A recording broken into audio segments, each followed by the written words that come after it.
a lot of times we hear about minimally invasive surgery, and I don't like the term for hip and knee replacement because it's really still the same surgery and there's still the same bony cuts and the same deep work, and so I don't really think of it as a minimally invasive procedure. I prefer the term minimal incision, which refers more to the approach. And so a small incision or a minimal incision uses a smaller skin incision and smaller deep incisions, cutting less of the tissue to make the exposure compared to a traditional incision. A partial knee replacement is in many ways a truly less invasive knee replacement, but it has a much narrower set of indications. A partial knee replacement is only replacing one of the three parts of the knee. We think of the knee in three parts, of having the inner or medial part, the outer or lateral part, and the under the kneecap or patellofemoral part. And any one of those three parts can be replaced, and there are even some replacements that replace 2 out of 3.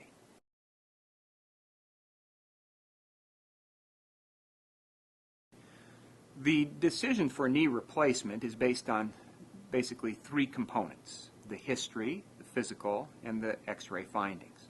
From a subjective point of view, the alteration in lifestyle. How severe is the pain? Is it limiting you? Is it keeping you from doing the things that you enjoy, that keep you active, that keep you healthy? Are you able to walk? And it depends on a person's lifestyle what that might mean. For a 45-year-old person who's working, it might mean they can't get out of bed to go to work in the morning, or they have to call in sick, or that they're having to go home early from work, or they come home from work and they're in pain and their knee is swollen and painful. A retired person might be affected in their inability to go shopping, their inability to golf or play tennis or do reasonable recreational activities as opposed to running. So it has to be that it interferes in their life in a significant way where we have a reasonable expectation that we can make that better for them. On examination, we look for tender areas, pain in the joint, swelling in the joint, limitations in motion. Those would be the physical findings that would help you lean toward that decision. And then on X-ray, the evidence of wear of the joint, loss of the cartilage that should be on the end of the bones, and then secondary changes like bone spurs.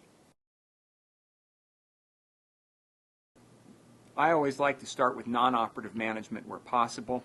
A lot of time patients have come to me having had good non-operative management by their primary care physician. We usually start with activity modification where possible, sometimes changing the alignment of the knee by wearing a brace or a shoe wedge can unload the worn part of the knee.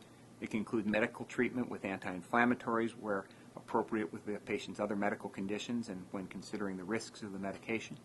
It might include injections of cortisone or injections of viscosupplementation, also known as hyaluronic acid, which is made from rooster combs or a synthetic version of that.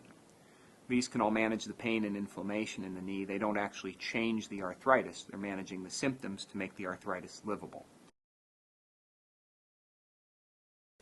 Sometimes surgical intervention might be appropriate if a person is having mechanical catching symptoms as part of their symptoms, particularly when that's greater than pain. And going in with an arthroscope and just either taking out a torn piece of cartilage or smoothing off a rough area might, for a while, alleviate the symptoms and get a little more mileage out of the knee they have.